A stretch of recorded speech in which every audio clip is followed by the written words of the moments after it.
নমস্কার বন্ধুরা, আমি আবার একটি ভিডিও নিয়ে চলে এসেছি। আজকে বানাবো হচ্ছে পাকা আমের চাটনি।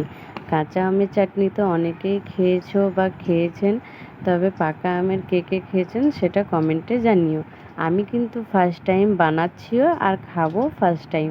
তো আমি প্রথমে তেলের মধ্যে দিয়ে দিলাম গোটা তেজপাতা, শুকনো লঙ্কা আর একটু সরষে।